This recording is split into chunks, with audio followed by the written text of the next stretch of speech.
to you and welcome to today's edition of Politics 101. I'm David Hinds, of course, and tonight is going to be our night. Of course, I will be giving my perspectives on some of the issues in the news, and then you will get a chance to call in and to have your take on the discussion.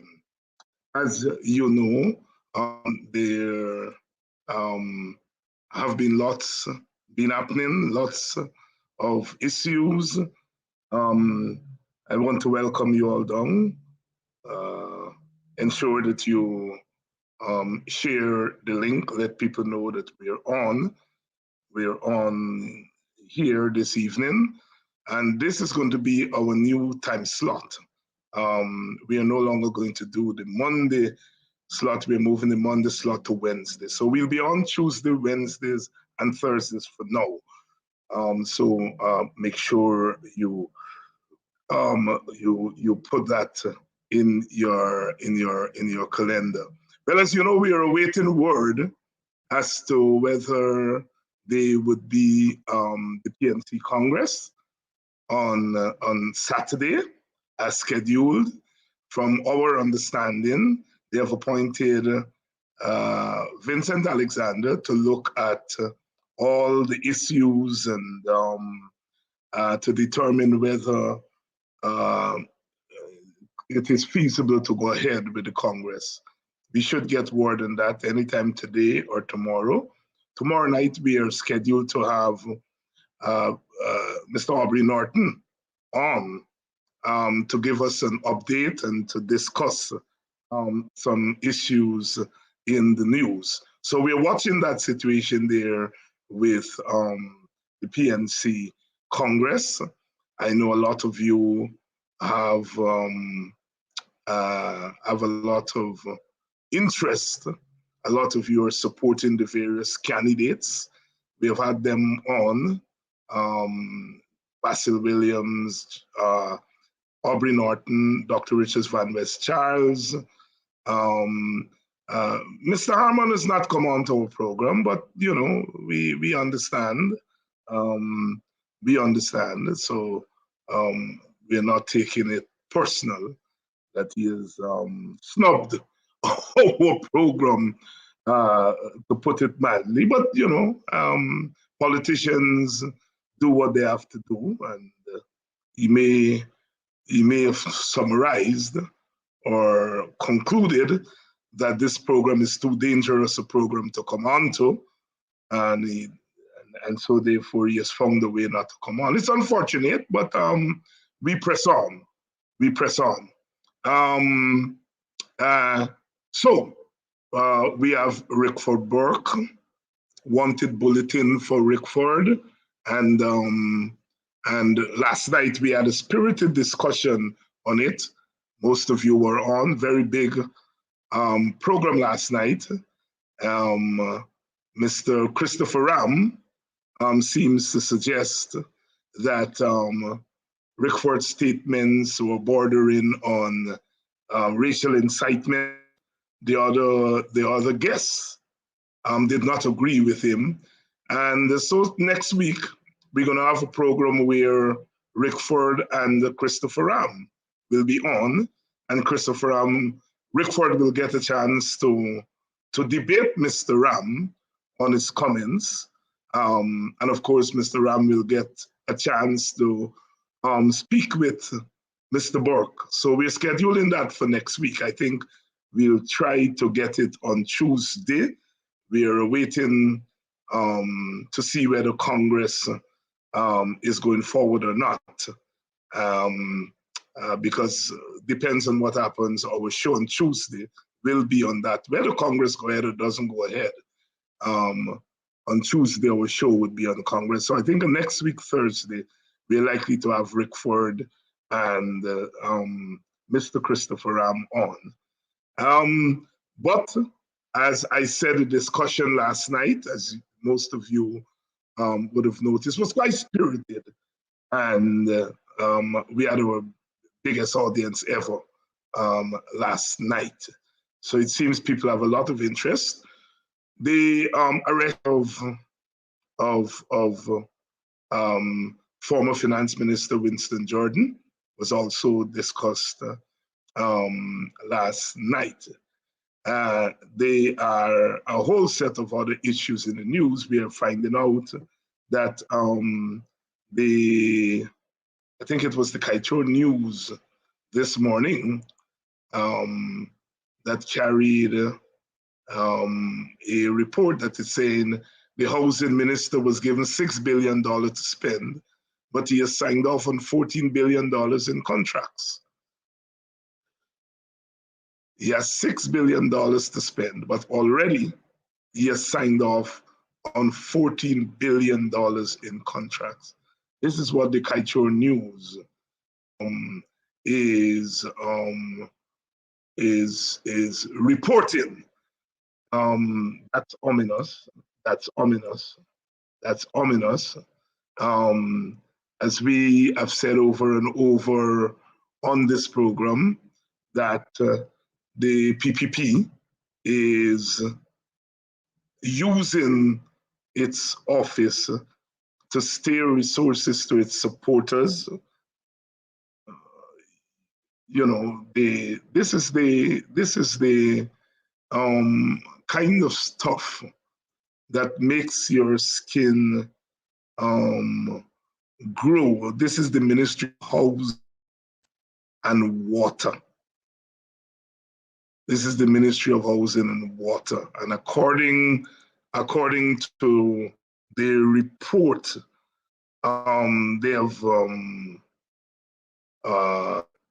they have contracts for roads, which are traditionally not undertaken under this ministry's portfolio.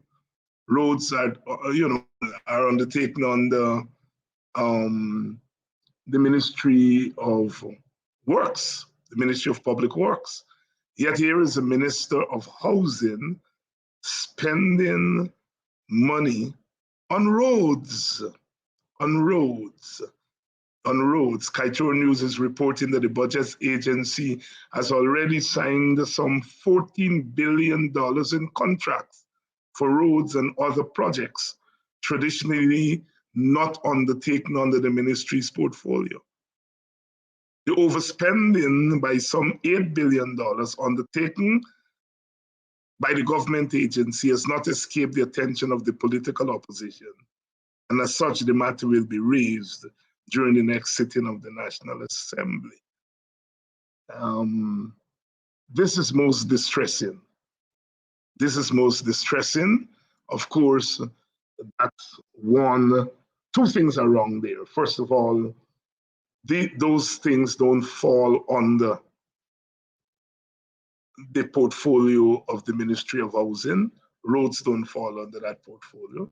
Second, you're given a certain amount of money and you're overspending it by $8 billion. Where is that $8 billion coming from? It was not allocated for that ministry. Where it's coming from? And these contracts, in the absence of a procurement commission, these contracts are being given without oversight from that constitutional body. So we are going to be watching. We're going to be watching that, as I intimated. The opposition through Annette Ferguson is going to raise those questions. Try to see if I can get Annette here tomorrow for a couple of minutes, because she's the one who is be asking those questions when the National Assembly meets, I think, on Monday. Abuse of institutional power. That is what we are in the face of. Abuse of power. Abuse of power. A government has authority. One cannot take away from that. When we vote a government into power, we are voting to give that government authority to govern the country, to balance liberty and public order, to be able to distribute resources fairly, to be able to defend the country's territorial integrity, to be able to spend the people's monies in a fair way. The government has authority. It has authority to do certain things. And then, but that authority has to be carried out within the context of constitutional power. The power lies in the Constitution. And although the government has the authority, that authority does not give the government ultimate power. The difference between authority and power. You have the authority over your family. You have the authority to determine what happens in your family. But you don't have the power to beat your child every day or to beat your wife every day. You have the authority to discipline your child. But that discipline has to be done within the context of acceptable norms and acceptable rules in the society. And the government has to live by that. This government is abusing its power. If a ministry is granted by the National Assembly, which controls the purse string, and it says to that ministry that you have $6 billion to spend, and the ministry goes ahead and spends $14 billion. $14 billion. It has not gone back to the National Assembly and asked for more money.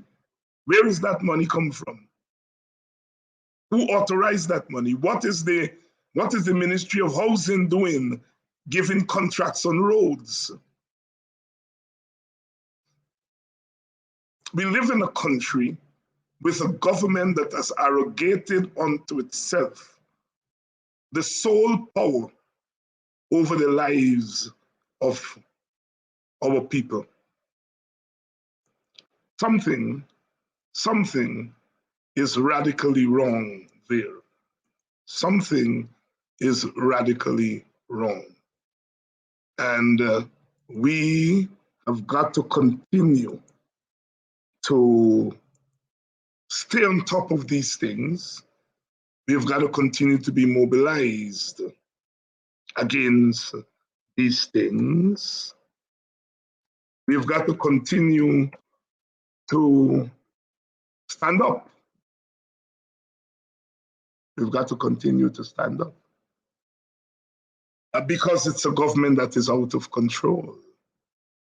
A government that is out of control.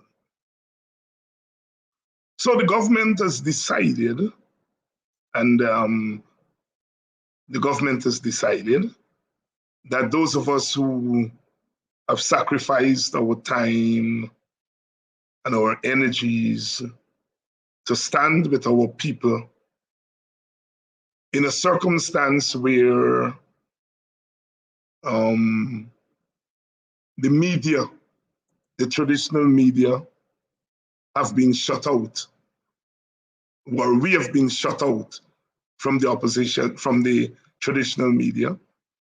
The opposition has not been covered adequately. Some of us, because we did not go along with the narrative that the PPP won the election last year, we've been punished. Many of you would remember someone like myself would be in the Kaitro News 3-4 times a week, sometimes 2-3 stories in one day. The Stabroek News, the Guyana Times, the Chronicle. I've not had a call from any of those newspapers for a comment on any issue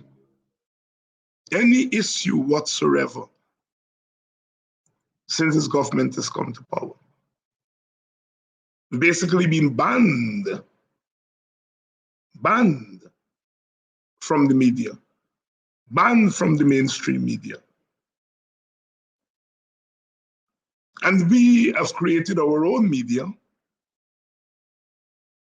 so that we can communicate with you, we can share our views, we can share our perspectives. And we are not just concerned about our own perspectives. We invite others to come on and to share their perspective.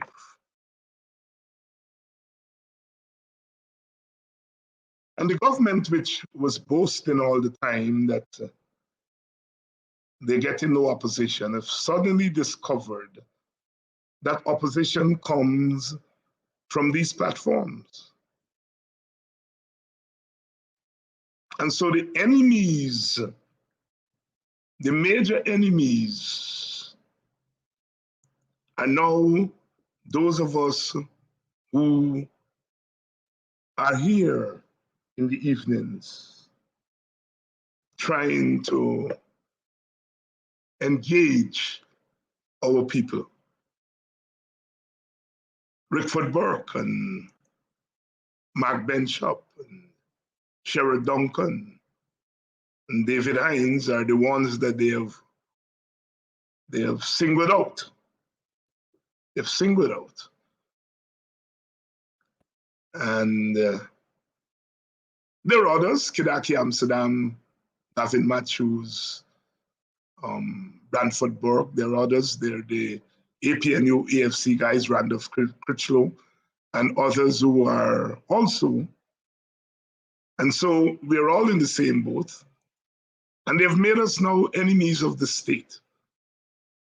Enemies of the state. They are trying to deny us the right to free speech. Trying to deny us the right to free speech. They're trying to say that we are exciting racism and exciting one group against the other. They're trying to say that we are trying to overthrow the government. And so they've issued that bulletin for Brother Rickford, charging it sedition and racial incitement and those things. As the commentators last night indicating that it's an attempt to silence free speech. To silence free speech. It's an attempt to get us to shut up. It's an attempt to stifle opposition. It's an attempt.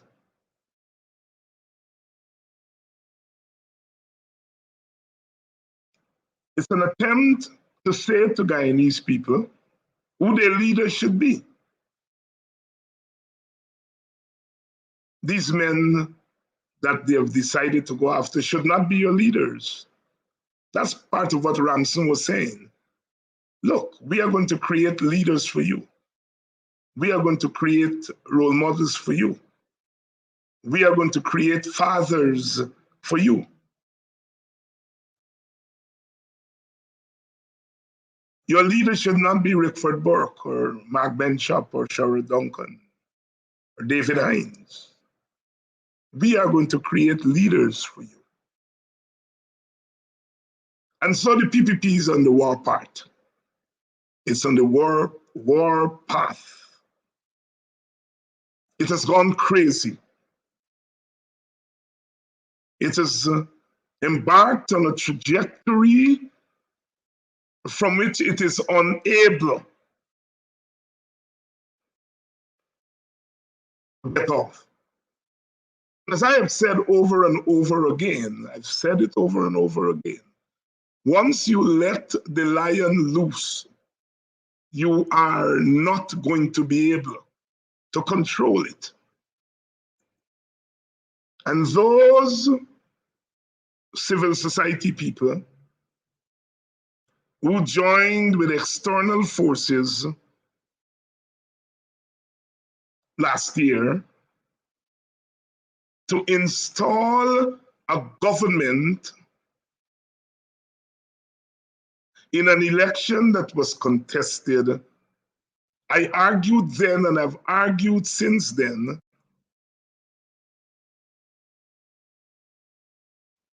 that they have made a mistake. And it has to do with my study and observation of governance. In effect, they have given the PPP a blank slate in the name of democracy. I don't know what is democratic of awarding a contested election to one side. There's nothing democratic about that. The PPP said that they won the election. Coalition said they won. Some of us said nobody won.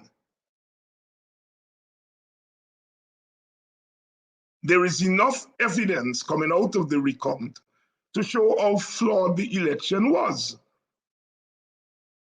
Yet, these people in their infinite wisdom decide to give the government to one side. From GCOM to the courts, to the external forces, to the private sector, to individuals who were known for their independent politics, they all lined up.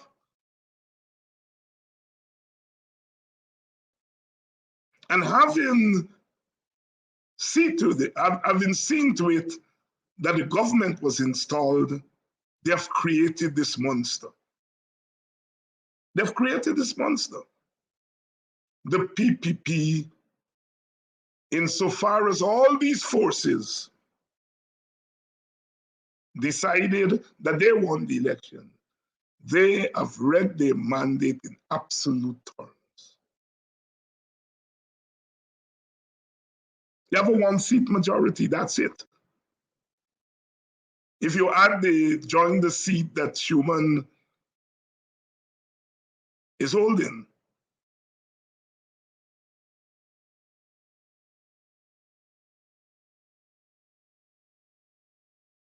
and yet they're behaving as though they've won a landslide, that they have 60 seats. Why are they behaving that way? Because they think the mandate goes beyond the votes that they were given. And that the mandate includes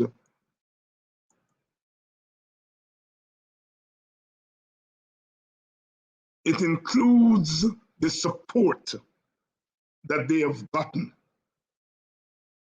from these sources. Never in the history of Guyana, including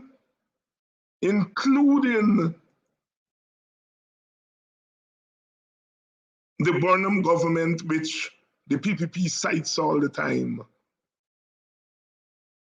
as being an authoritarian government. Never have we seen a government that is so brazen, so unconcerned, so disrespectful,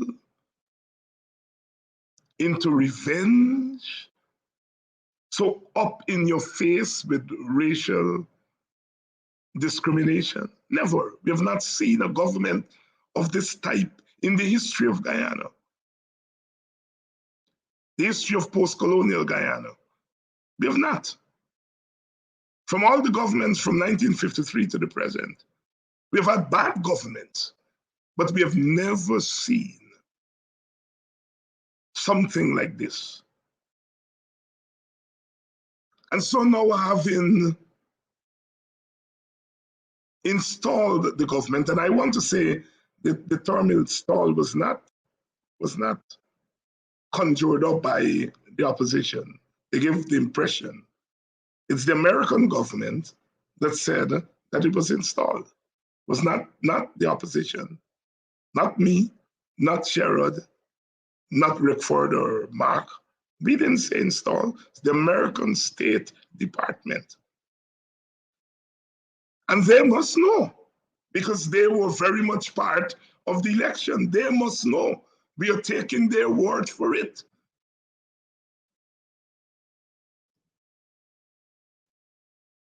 So this government is governing without any concern for the rules, any concern for the Constitution, any concern for norms.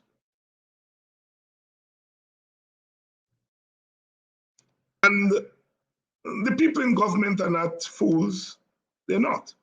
They must know what they're doing, and they must know that there are potential consequences for what they're doing. Human beings, by their very nature, don't take oppression indefinitely. And we live in an ethnically divided society in which, whether we like it or not, whether they like it or not, history has left us a society that is ethnically divided, and in which, as citizens, our first response to public policy and government and politics, our first response is done through our racial prism, our ethnic prisms. I'm not going to sit here and condemn anybody for discussing race. We were a racially divided society. Are we going to discuss gender when no government has been removed because of its gender bias? No government has been voted in because of its policy on gender? Yes, we have gender issues. We have issues where women are oppressed because they're women. But those don't rise. Those issues don't determine who governs. We have class issues, social class issues. Poor people catch their hell. Our poverty rate is up. So we do have class problems, social class.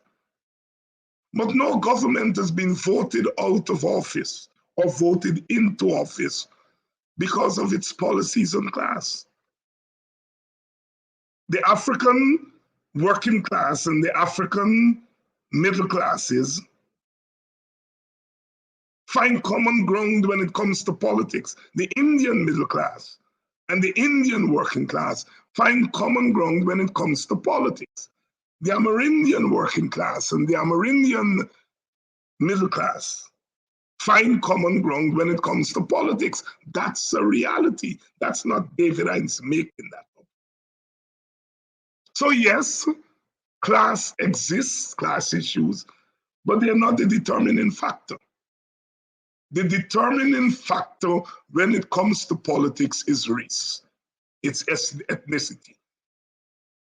And while ethnicity and race are different, in the sense that ethnicity is about culture and race is about politics, our ethnic relations in Guyana functions as if we are races.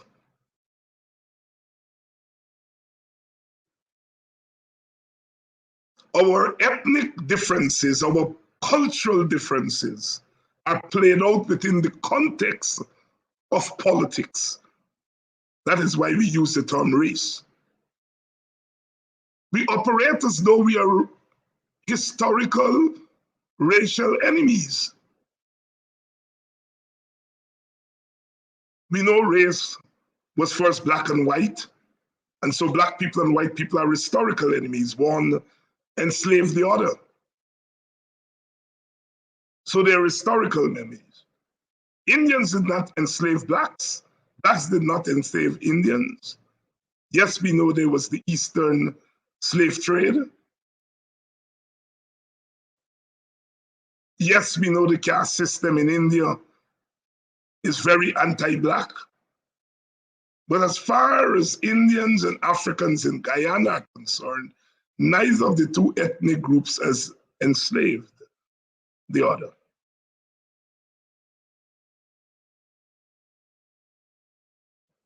But since our Indian brothers and sisters came, along with Chinese and Portuguese, we have had competition, first economic competition, and then as independence came, political competition.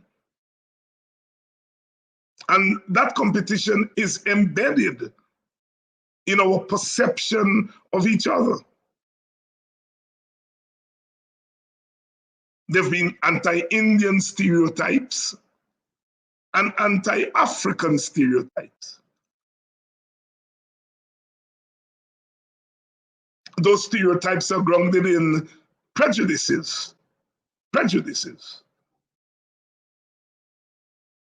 What has been dangerous is when those prejudices have been turned into political and economic policy. And I have to say that this PPP government has done that.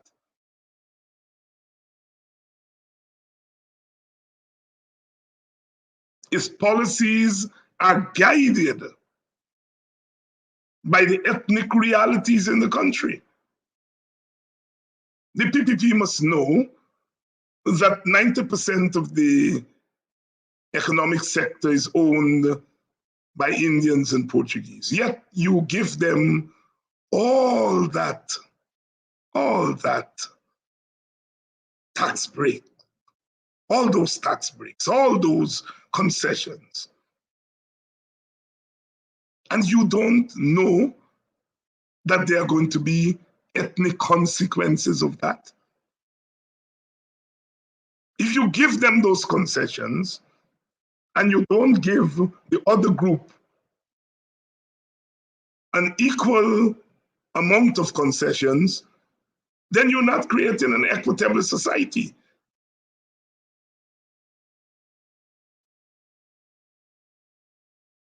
The PPP must know that sugar workers make up 80-something, 90% of the workforce in that sector. They must know that farmers in the rice sector are predominantly Indians. And so when you dole out all of these goodies to them, and then when it comes to the sector that is dominated by the other major ethnic group, you give them a pittance. Do you not know that there are going to be ethnic consequences? Do you not know that Black people measure themselves against Indians and Indians measure themselves against Africans? Do you not know that? You obviously know that. But yet you're going on with these policies. You must know that if you engage in ethnic discrimination, that even if the major party, the PNC, may be cool on you, lukewarm on you, you must know that some of us will not be as lukewarm as they will, that we are going to call you out. But you obviously believe that those of us who take an active and a common sense view of ethnicity, you obviously believe that we don't have any influence in the Black community. You obviously believe that. You obviously believe that you can call us racist and all will be well. Black people will say, yeah, they're racist. Indians, of course, will say, yeah, they're racist. Everything is going to be all right. You obviously know that you cannot be so blatant and nobody will call you out. It means, therefore, that you have contempt for Black leadership. And you have more contempt for Black people because you're saying Black people are not rational. They're going to abandon their leaders who stand up for them. Only irrational people will do that.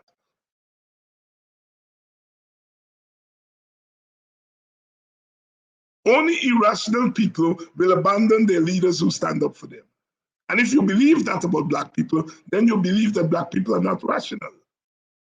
And if you believe Black people are not rational, you're playing in to the whole notion of inferiority and superiority. That is what racism is about.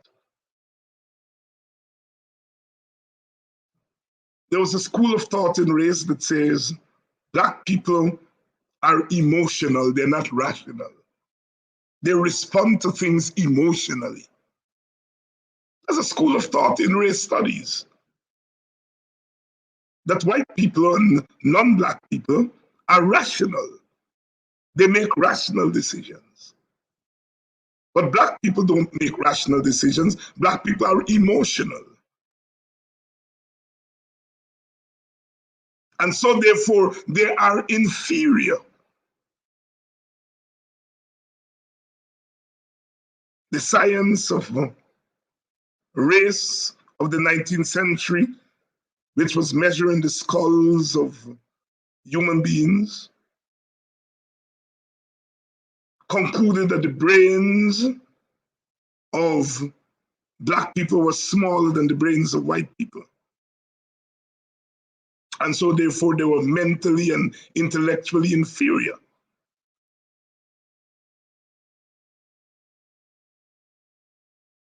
And the PPP must believe that we are intellectually inferior. That when we do an analysis of the racial politics, that it is not grounded in any intellectual capacity. It is grounded in this emotional thing. That is why they call us racist. And now every Indian, there are a few, those who are on our side, on the opposition side, don't do it. But all the Indians who are on outside, you peruse the social media, they instinctively call us racist. Instinctively. You say you love your Black people, you're racist. You tell Black people to buy in their community, you're racist. You said that the PPP government is no good, you're racist. Everything we are called racist. They've changed the meaning of racist. We know that racist means that one race is superior to another race, and vice versa, one race is inferior to another. We know that that notion of inferiority and superiority finds its way into policies and institutions. We know that. And we know that Black people all over the world have had to fight to assert their equality. So you don't find Black people instinctively preaching superiority. We don't. Because we are fighting for equality and for our humanity. We are not fighting to say we are superior. Yet we are called racist. So what that means is that they've changed the meaning of racism. Look at that one David Hinds. Look how he's ranting. Oh, the gods think they go mad. Oh, that man should be jailed. Oh, that man should be killed.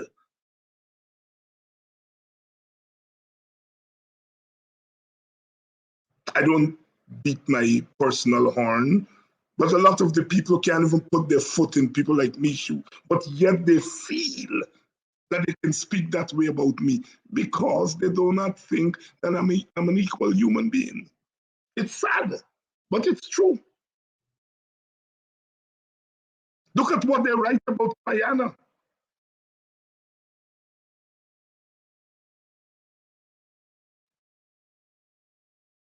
They simply have relegated us again to the plantation in their minds. And since we are not human beings, we don't have the right to free speech. Burke doesn't have the right to free speech. Freddie Kissoon abuses people every single day. Every single day.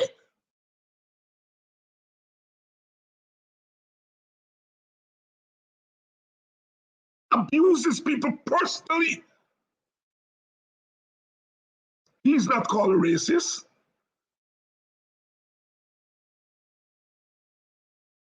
But we are called racists because we are lesser. That is where we are going in Guyana.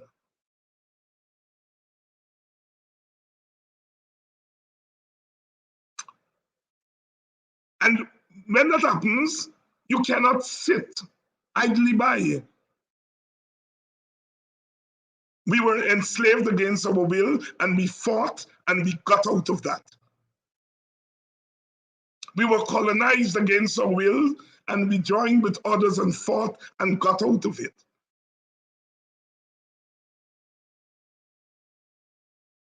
Whatever else you can say about us, we brought to our independence a dignity, a Black dignity. And they're seeking to take that dignity away from us. They're telling us our fathers are not good enough, and they will create new fathers for us.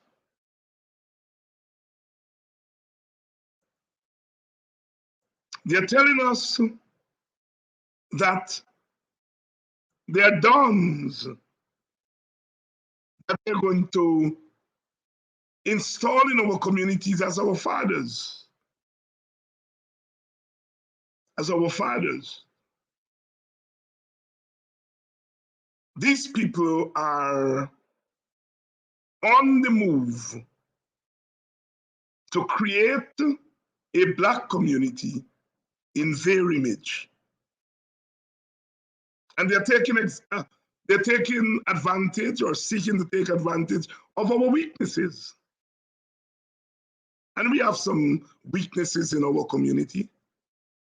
There's always some of us who will go ahead and go along and accommodate our own oppression. They're always going to be, from the plantation to now. They're always what we call the house slaves, what the Americans call the Uncle Toms. They're always the ones who are going to sit there and shake their heads while another man from another ethnic group is ripping his dignity apart in front of his own face, and he shakes his head. We've always had that type, and the PPP finds them and takes advantage of them. We've always had some people in our community who feel they can outsmart the PPP, that they can take the PPP money and vote for the PNC when it comes election. And what the PPP does is that it gives them so much money that it drunks them.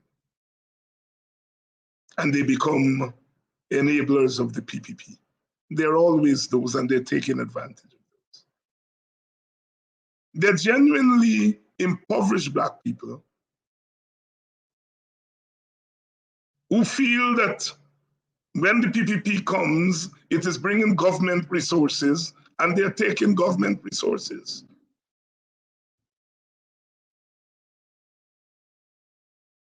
There've always been Black people who, if something is being sold in an Indian community for $5 more, they prefer to go over there and buy it rather than buy it in their own communities and try to prop up their own communities. There are always people like that. And what the PPP does is that it takes advantage. It takes advantage of our weaknesses and then says to us, we want to help you as brothers. You don't help your brother community by taking advantage of their inherent weaknesses or their institutional weaknesses.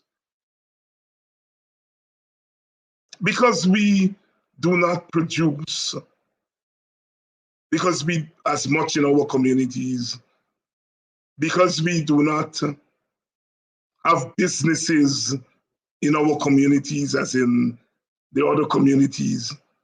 So a lot of things we need, we really have to go outside the community to buy.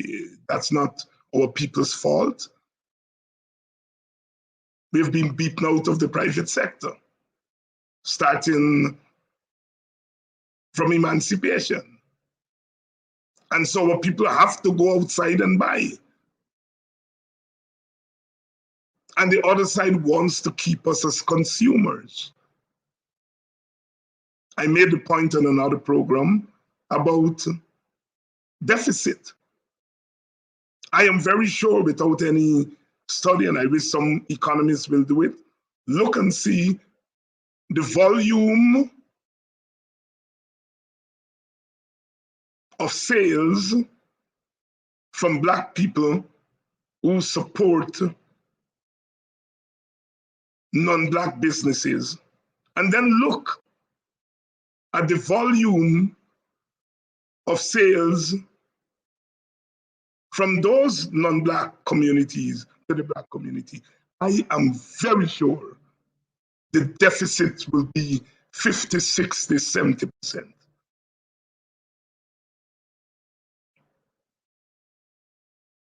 Our villages, our communities are compartmentalized ethnically. And so our internal economy is also compartmentalized. We live in our own communities, and so our first economic act, you want to buy a little baby thing, you run out, you go to the shop down the road, which is of your own ethnicity. I didn't create that. That is a legacy of our history.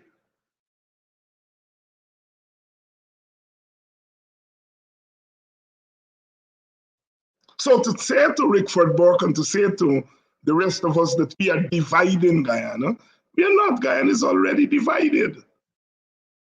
We are trying to ask the question, how do Black people survive in an unequal economy? What do they have to do to survive and to raise themselves to the level of other groups? What is wrong with that? If Black people can raise their ownership of the private sector to 30%, to 40%, is that not a positive thing for Guyana? I think it is. It can lead to ethnic peace. Yet when I promote that, they say I'm racist, kill me to the ERC.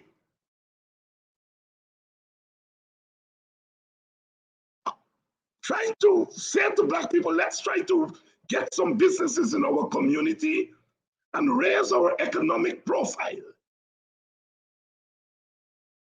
Because people are disrespecting us because all we do is buy, and we have nothing to sell. What do we have to sell in Buxton? that somebody from Enmore will leave their community and come to Buxton to buy? Ask yourself that question.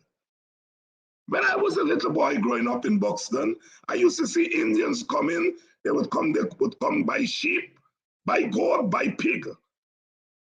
Because in that time we had a thriving livestock industry, thanks to Burnham and Quayana.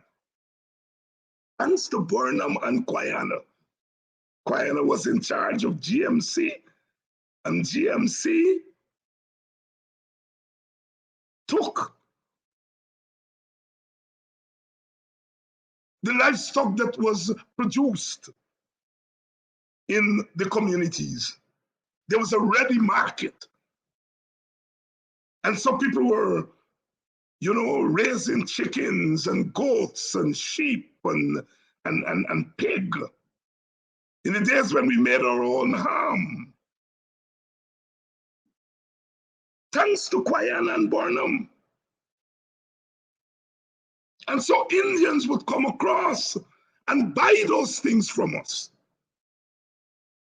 Today, no Indian leave in any way to come and buy pig and sheep and goat from us. The comparative advantage is now gone to those Indian communities. They rear those livestock. They rear them in their communities. They don't have to come into our communities anymore. In fact, we are leaving our communities sometimes to go over to them to buy them because they're able to produce in a greater volume and so they can sell at a cheaper price. The economic inequality has led to political and ethnic insecurity and fear. Black people are quite rightly insecure.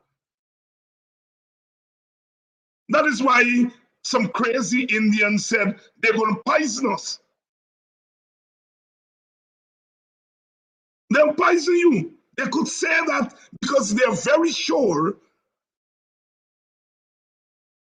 that we have to go and buy from them. That's a larger statement, including things that we produced. And so what I am saying is that we have to realize that, look, we would like things to be normal. We would like for them to be a robust trade among the ethnic groups. The Amerindians sell their casarip and other things, craft that they make, and we can buy from them and they buy from us. That's an ideal internal economy. But that is not going to happen when one or two ethnic groups have this massive advantage. We have to close the gap. And that is what I am advocating. I'm saying now is the time to start. Because when things are hot and when things are up, when people are with their backs against the wall, they tend to respond more positively. And our backs are against the wall. And I'm saying, let us turn that and go back to the society, the communities that our foreparents and our ancestors endeavored to leave for us, and to a large extent left for us. And the way we do that is to begin to resuscitate our economies in our communities. What is wrong with that?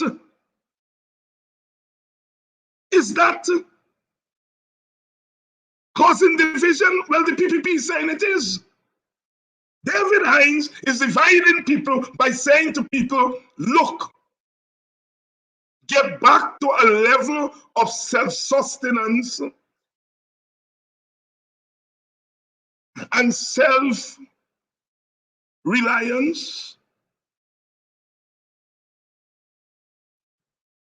That does not mean that you don't buy from Indians. You have to buy from Indians what you do not produce and what they're selling.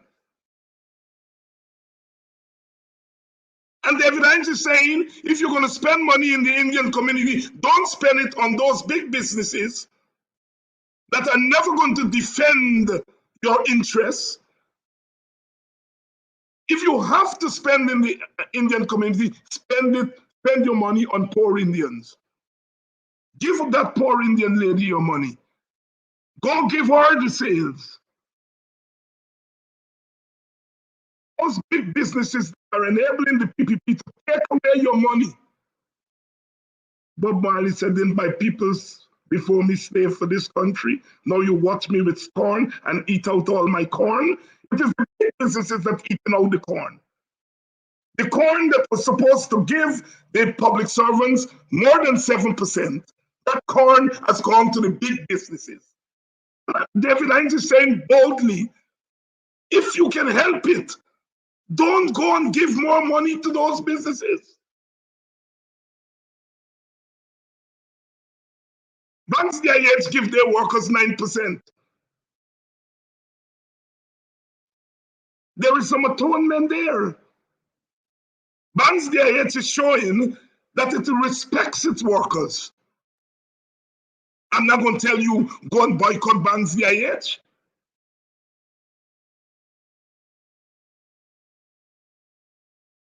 But there are some businesses,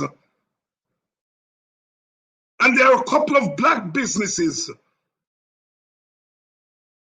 that don't care a hoot about black people and poor people.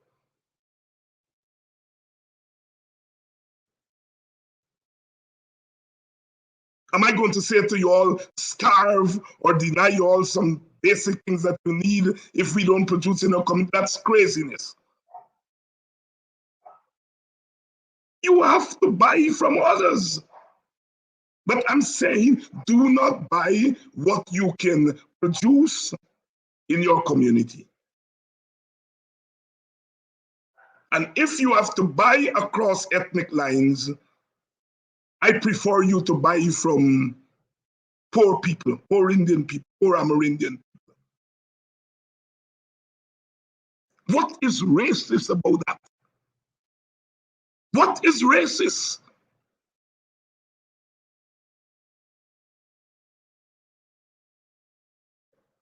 But you see, they want to paint us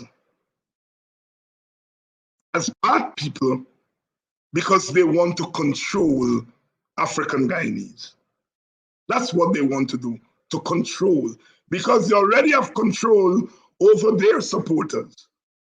That's the nature of our politics. Their supporters are going to give them the benefit of the doubt. They're not going to question them, even though they know they're wrong. So the majority of Indo-Guyanese, the majority, not all, but the majority of Indian Guyanese, will give them a pass. So they already control them. And if you want to control the country, you now have to control Amerindians and you have to control black people.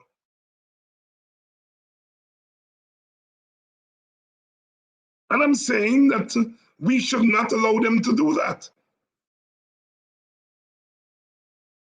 Black people and poor people made sacrifices for people like myself to go to school, to travel the world. And in the process, we have picked up skills. And we have to be the defenders of our community.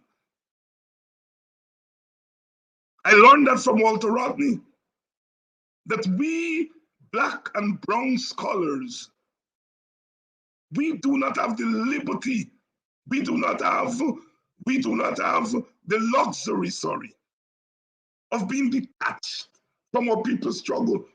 David Hinds is an ignorant jackass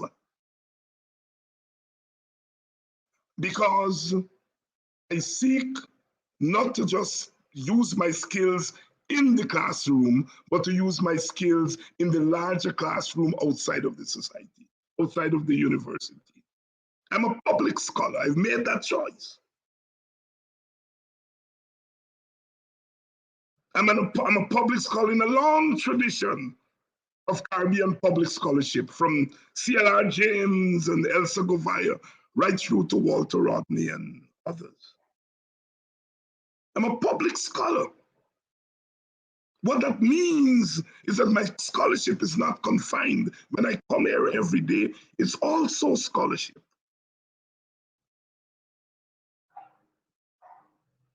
And the more black brothers and sisters who have benefited from the community, the more they give back to the community, not just in selling a barrel here and selling a barrel there, but also in helping the community to understand the country and the world around it.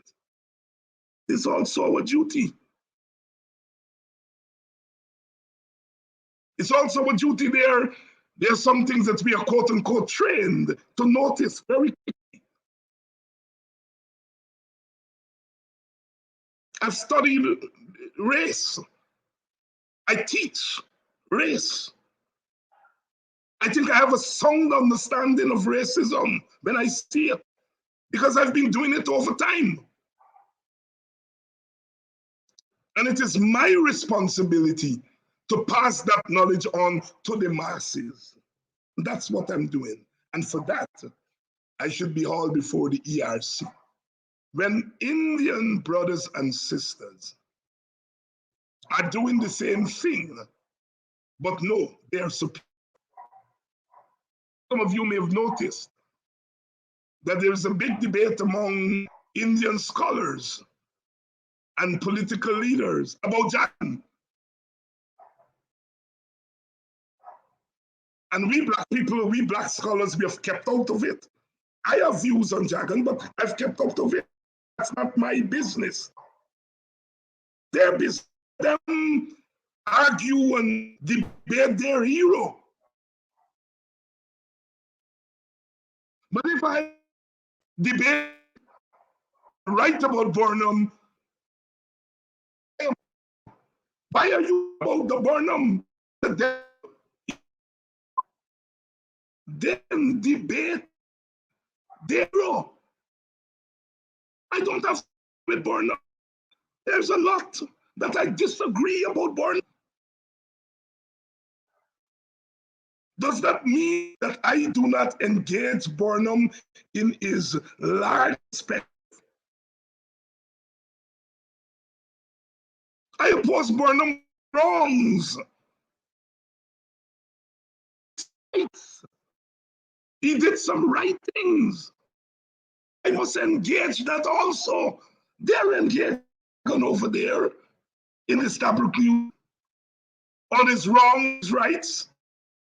And I'm looking on because I'm not getting into their business. Because they tell us black people who our leaders must be. I will not do that.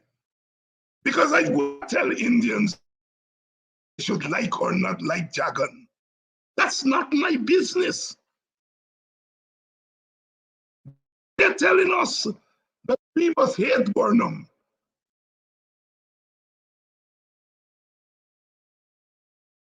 And I'm not into that. Some jackass wrote somewhere that David Hinds was a PNC mole in the WPA, because I said that if you want to demonize Burnham and use to demonize the black community, you have to embrace Burnham. Am I embracing Burnham's mistakes? Am I embracing Burnham's authoritarianism? Am I embracing what consider to be the overreach by Burnham? No, that's not what I'm embracing. Burnham is a phenomenon. He's a post-colonial phenomenon. Like Williams, like Byrd, like Manley, like Grant Adams, like Eric Gary, like Robert Bradshaw, like Jagan. They're all of a certain generation, and they had a view of politics and the world. Part of it was positive, and part of it was negative. And to understand them, you have to engage their positives and negatives.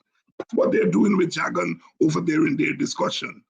Leave black people to deal with the phenomenon of Burnham.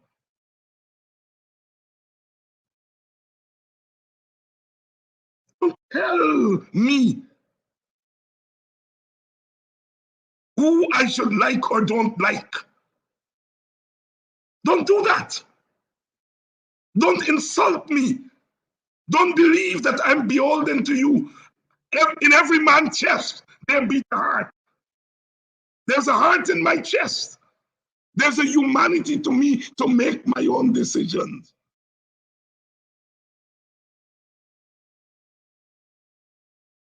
But they want to tell us what to do.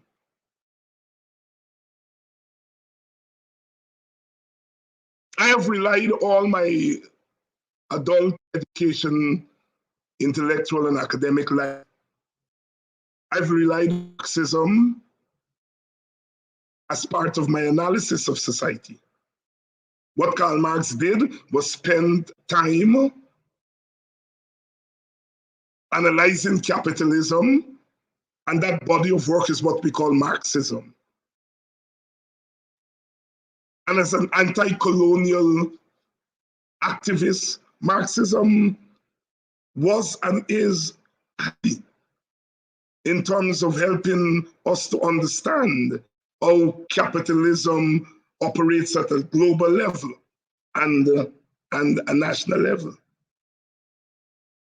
But Marx did not analyze plantation slavery. He did not. And so that whole body of work on Marxism does not deal with plantation slavery. So as far as the Black community is concerned, Marxism is limited. It has its usefulness, but it does not engage the race question. And so I have to look for another body of thought.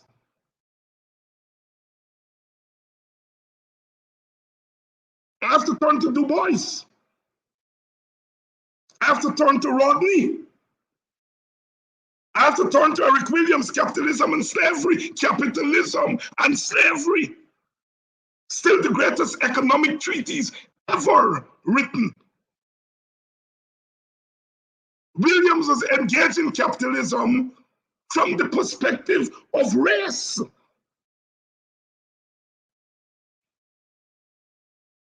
David Hinds has race on his mind. Why don't we stop them? I'm never going to stop talking about it.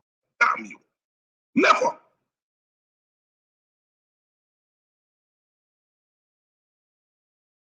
It was my race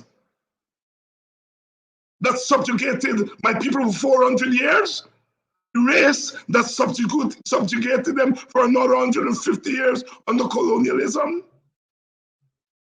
It's my race that caused the police to beat my skull in, and you are telling me, oh, what are we talking about race?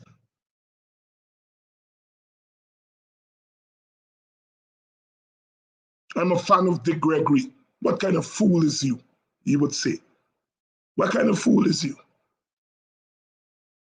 You want me to stop talking about the thing that has oppressed and downpressed me and my people for all our lives since the Middle Passage.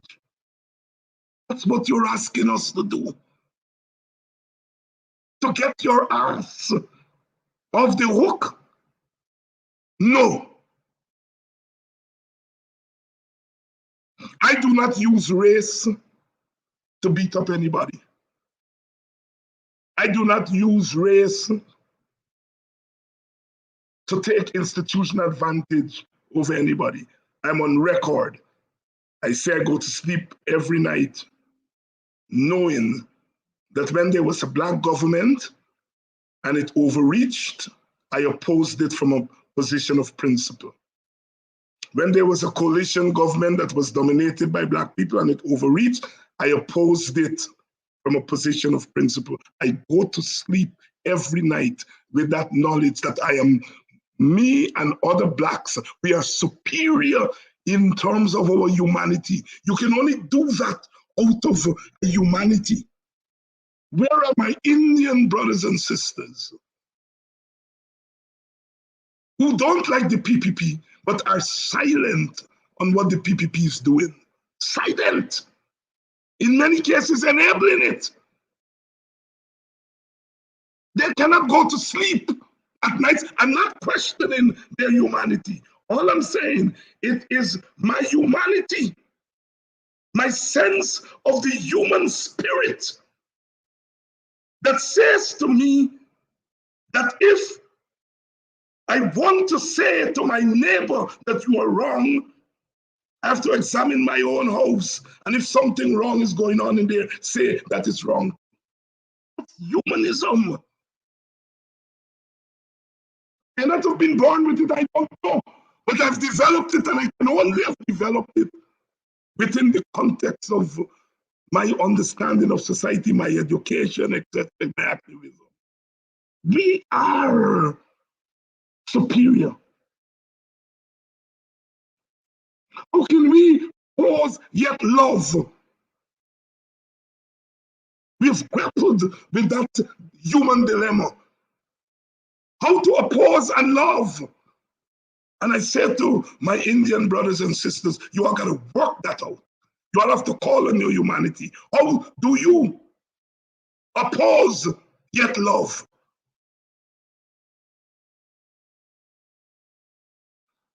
Instead, you all are trying to pin on us and to call us racist. We are not racist. We're a people full of love.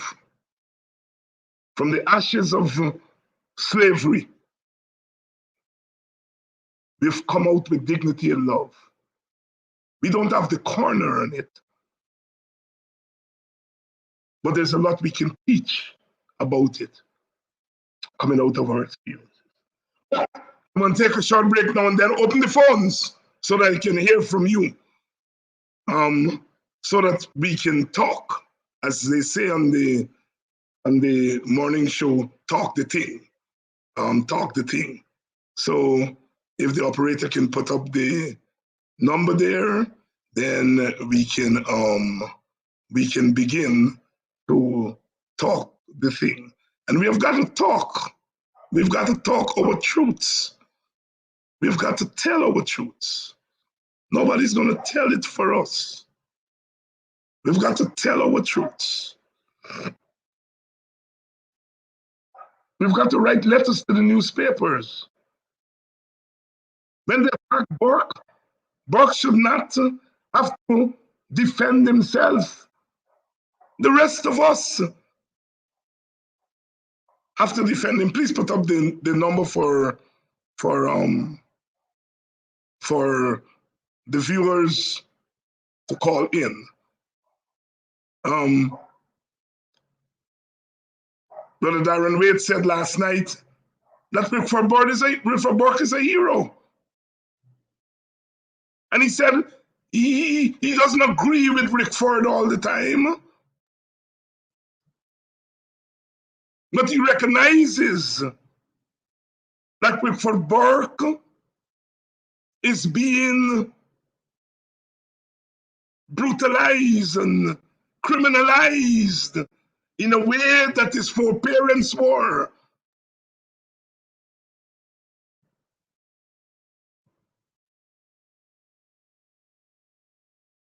And that we have a responsibility to lift up our brother who they're trying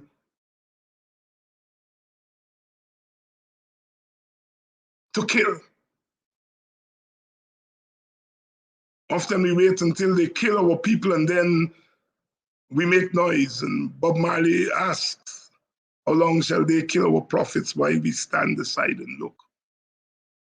Some say it's just a part of it.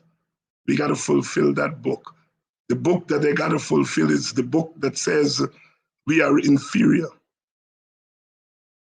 Emancipate yourself from mental slavery. None but ourselves can free our minds.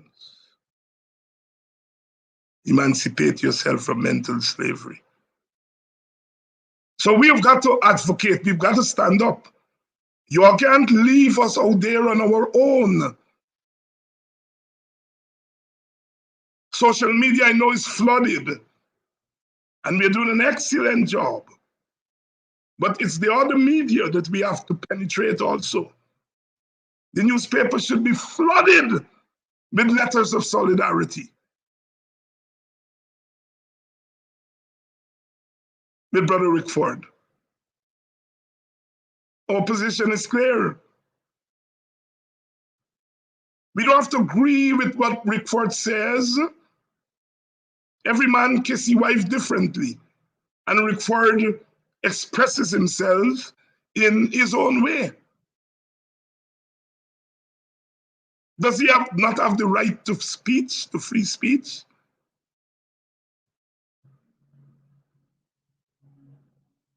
Back in August, I asked people to undermine the government. The PPP after that David Hinds said undermine by any means necessary. Because you see that term, by any means necessary, that was first uttered by Malcolm X, has some loaded meaning. They've loaded it. You know, the white people said Malcolm X could have only meant violence. So they attached that, although I didn't use it.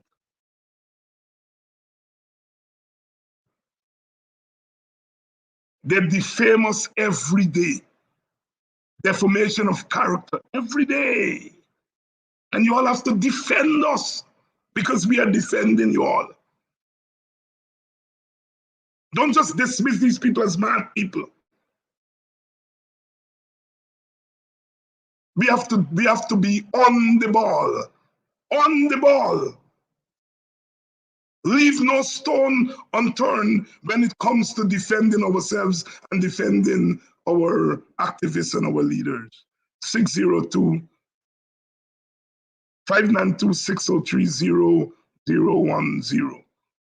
is the number to call. 603 00101 is the number to call. Don't worry, the 602 number, that's you're not likely to get on there. So call us at 603 0010, I think it is. Can you, Mr. Moderator, please?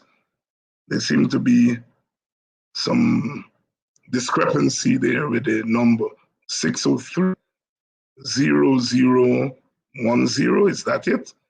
It says there's 00101. Let's hear from you if you have anything to say. We've been talking about quite a lot today, so we have a lot to chew on. We have a lot to chew on, and make no mistake. Make no mistake. Today it's Rickford. Tomorrow is somebody else. And if they get through with Rickford, then they're coming for the others. So we got to fight back. We have to fight back. We have to fight back. It's okay to criticize them and say, oh, they're bad. It's another thing to do something tangible. And I'm asking you on this program to do something tangible. Write letters. Spend your money wisely.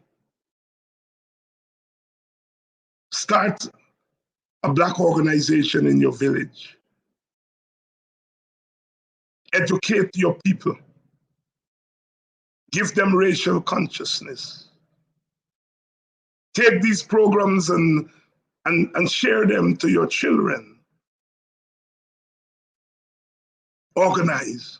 Organize. Topi Carmichael always say that. Organize. Organize ourselves.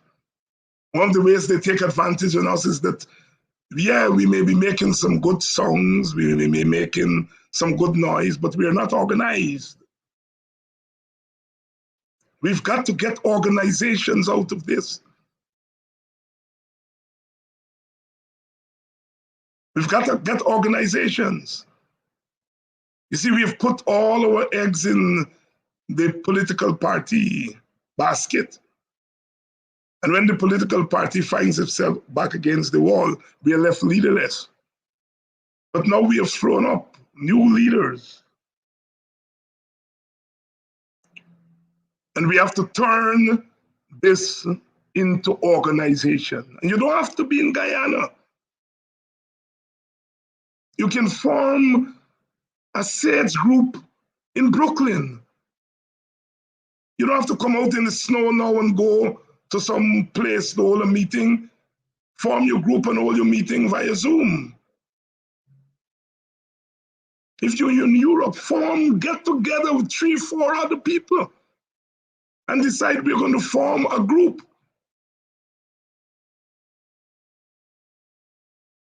And we're going to adopt a village, or we're going to do something tangible. We have to go beyond the silent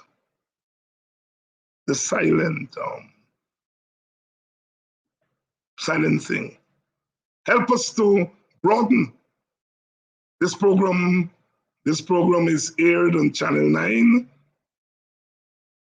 So we're on this platform, but we're also on broadcast TV platform. It's expensive to put it on broadcast TV. And we have to go into our pockets to do it. I don't like to beg for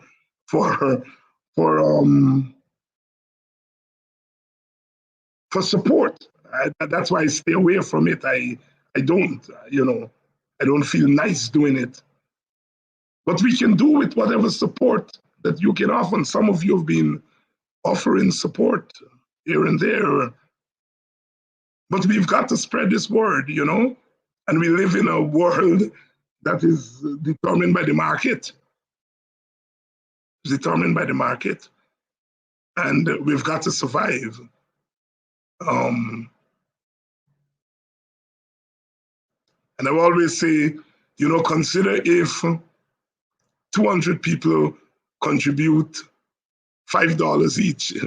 It goes a long way. 200 people contribute $2 each. It goes a long way, to helping us to take this work to another level. Because there are people who would like to see this program. They're not on Facebook. They're not on YouTube. And but they need to link with us, to organize, form groups, call us and said, look, I've got together with 3 or 4 of my friends, and we'll form a group. What can we do? That's where we will now come in and suggest to you what you can do as a group. To educate our people, to help our people legally. We have lawyers.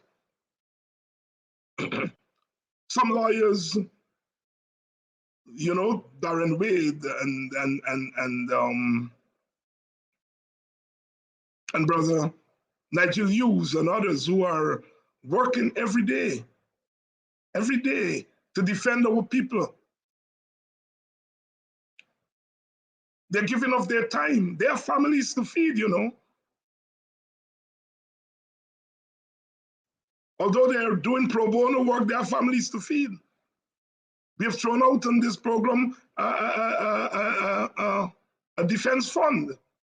And we do have a defense fund. One of our sisters has made the first donation to that defense fund. And you can contribute to that defense fund so that we can have money there when people are locked up and all those things. That's where you help the struggle. So we have a defense fund between Politics 101 and Buxtonian Morning Time. We have a defense fund. You can contribute to that defense fund.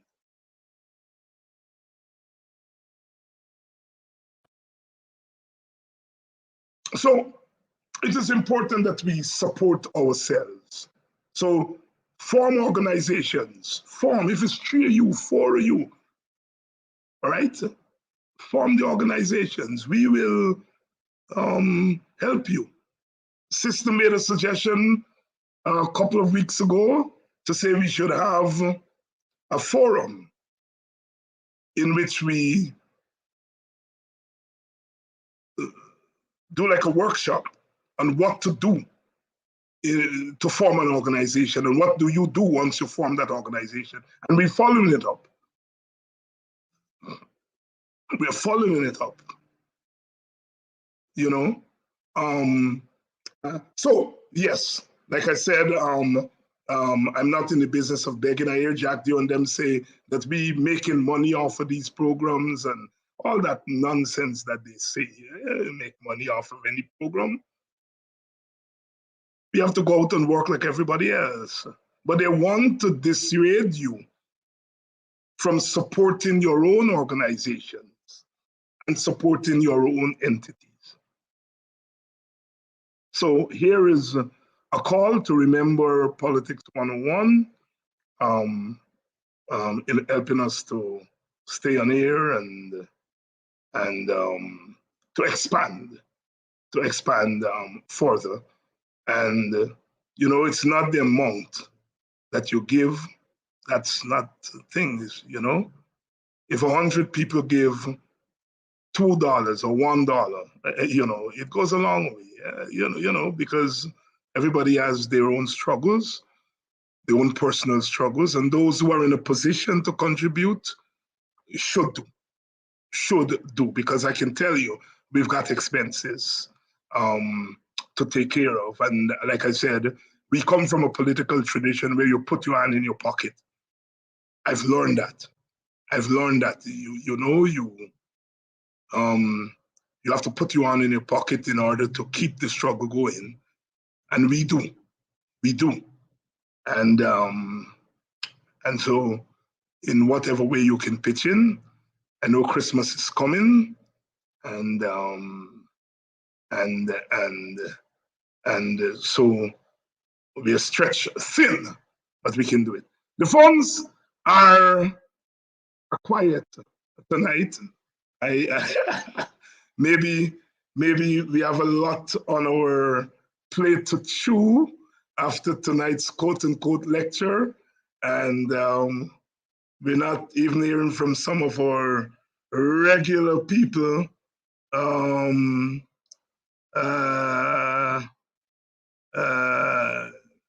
Amsterdam Angoy Avenue, some of the roads are completed and some are just sandfill. That's the other thing. And I think Kidaki dealt with this and putting out here. Let us know about what's happening in your communities. That's one of the things about an organization. You have an organization, you're there, you're monitoring. What is the state of your road? What's going on in your schools? Those are work that organizations do. You become the kind of PIs. You become the reporters. You become the journalists. That's what an organization does things. And let us know what's happening. What's the state of your roads? What's the state of your schools? What's happening? Who are the people in the community? What? Let us know. Let us know. Let us know. Let us know. I think they're saying 604-922. I think there may be a problem with the numbers. The operator apparently not getting it right tonight. So people are not on. The number to call is 592-604-9722. I see the latest number is put on here. I was wondering what's preventing people from getting on. Apparently their thing. So yes, we're spending some time talking here about building. We have to build institutions. Build institutions. It's one of the things I learned from my long association with EUC Kwayana. Whatever the situation, we always create an organization. You can go to our village, Buxton, and they're long there, whether it was the lessons place, whether it was the all-purpose committee, whenever there has been something, the all-purpose committees where we would sell things, buy things from farmers. We had brought them in the village and sell them, and a lot of things. The Mothers Development Window, it was a fund Brother UC created. He had gotten $40. This was in the 80s, I think. Somebody had given him $40, and he started a Mothers Development Window where we contributed to that fund, and the mothers were able to take out loans to start a small business. And a lot of women in Buxton benefited from that. The lessons place started in Brother UC's flat and my brother's little house, our little house, and my brother was a teacher, George. And he and Brother UC started teaching. And the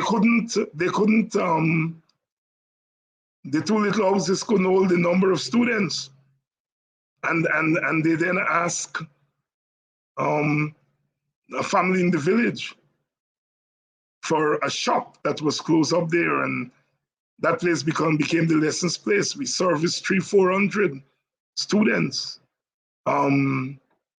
each afternoon. You have a caller, Hinds. You have a caller. Go right ahead. Dr. Hinds, great program, and I like your introduction and what you were saying. But for us as a people, the African people, here in the diaspora and in Ghana and on the continent, it seems like we've for us to really understand where we're going. Until we're able to do that, I believe we shouldn't associate with others because we allow a lot of infiltration and a lot of corruption to go on in our mind before we get ourselves together. So until we're able to do that and understand, where we came from, we're going to continue to have the same problem over and over. So we cannot, what to say, we're just stuck and stupid. And we're going around day in and day out with no type of leadership to point us in the right direction, how to go about. We would just have to look at the continent, how it's all broken up. We cannot be on one accord because if we look to see what China has been able to do and how they were able to do it, if we are not going to be a united Africa, we're going to be in this situation for generations to come. Whether, we here, there, or everywhere. And if we, as a people, and if we understand in the Caribbean, most of the Caribbeans are of African descent, but yet still we do not have a country on the continent that we can look up to ask for finance or ask for any type of cultural understanding. So again, because the continent is screwed up, we're screwed up. And I'd just like to get your take on where is it that you think we need to start. My opinion, we need to start on the continent where our African brothers and sisters can look up to and take the lead from there. And that's my take. Thank you. And I don't disagree with you at all, caller. I do not disagree. And it's people like yourself we need to donate some time in helping us. I mean, we can organize courses on history of Africa, history of the diaspora, what's happening, contemporary politics, contemporary society in Africa. We can do those things. And it's persons like yourself we need to volunteer your time to help us. We will continue to analyze as we must analyze, but at some point we have to start to take action. And I'm saying as we close out to 2021, it's time for us to start taking some small action. I'm a political person, but I am a cultural person first, because I believe in the strength of culture and the primacy of culture, that politics is not effective if it's not grounded in culture. And so we have to walk on both legs, and we want to be an example for that. So thank you, brother, and please reach out to us and volunteer your time, and we're going to be able to use it. And before we take the next call, I just want to remember a former headmaster of mine, Mr. Leland Mason, who was a headmaster at Blade Knoll. I know a lot of Buxtonians are in the audience. He left Bladenhall. I think he went on to be an education officer, rising to assistant education officer. He taught at UG, I know, for a stint, for a while, and he died in New York this past week. And I think the burial is on Friday. People who are interested can go on my page, and the details are there. Mr. Leland Mason was quite a guy. I tell people, it was my last year of school, and he was the headmaster, and I back then was a troublemaker and so forth. And he never said a word to me. That man would pass me. Later on, I met him in Canada, a set of us who were students. And he said that his way of dealing with us was to be quiet because he knew that we were radicals. And he didn't want to punish us because we were radicals. But he also knew that we could be leading the other students in the radicals. So his way of dealing with it was to be quite a gem of a chap, a very effective teacher. Leland Mason, for those of you who are from Buxton and beyond, because he taught in other villages and so forth, just to remember Mr. Mason, Mr. Leland Mason. Condolences on behalf of Politics 101 to his family, his relatives, and his colleagues. We have a caller. Yes, caller. Go ahead, caller. Hello, good night. Hello, Mr. Good night. Yes, sister. You'll have to turn down your radio or your computer. Yeah. Yes. How are you? I am fine, thanks. I miss you. I haven't heard from you in a little while, but you're here, so let's hear from you. I'm just calling in to say a few words about Mr. Rickberg because on behalf of him, I just want to know what he has done that was so bad or so repellent to these people that they had to send him a issue and a bullshit. What was the crime and what has he done?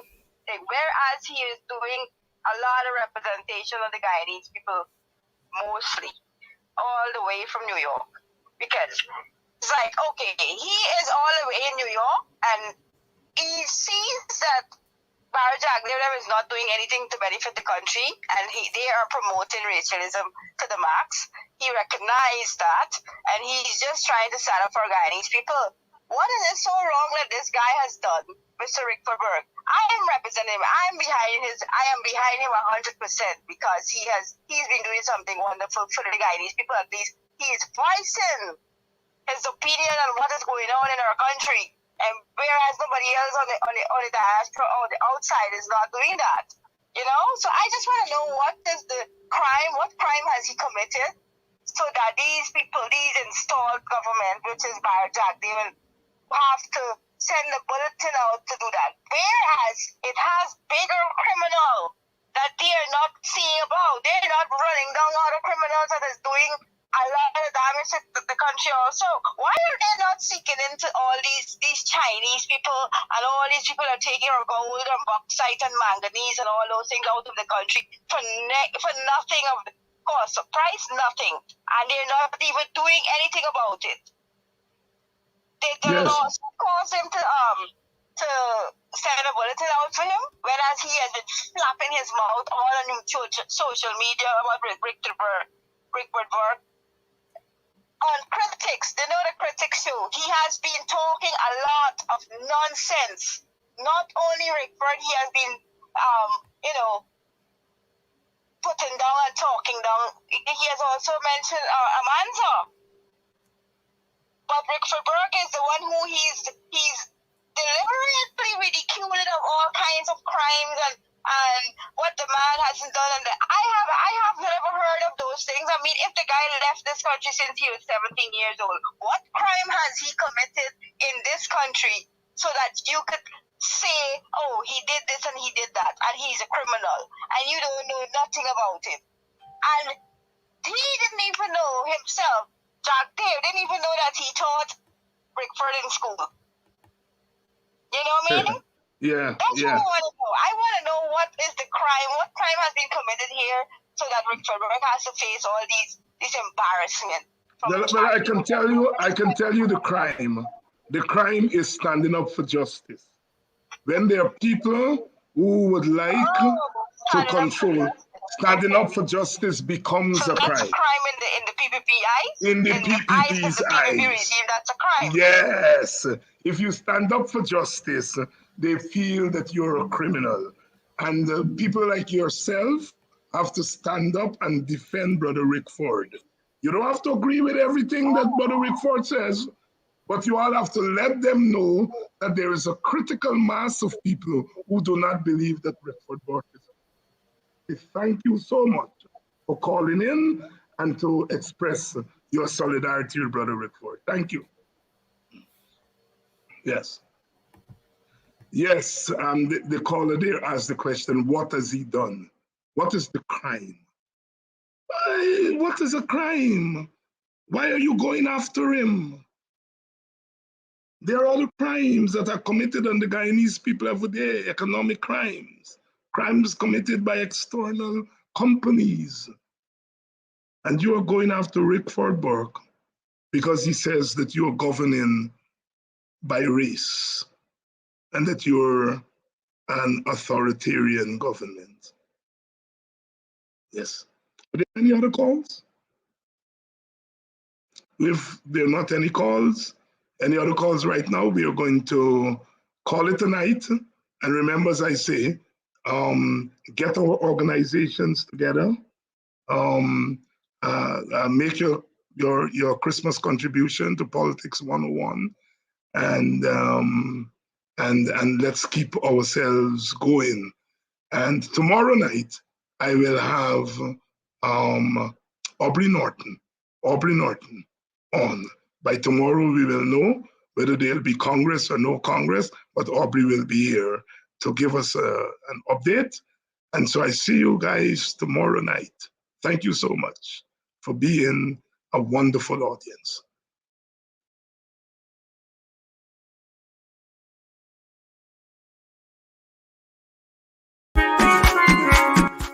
Please help keep Politics 101 on social media and broadcast television. If you are in North America, please donate via Cash App or PayPal. If you are in Guyana and the Caribbean and don't have access to Cash App and PayPal, email your pledge to dhinds6106@aol.com and we will direct you how to get your donation to us.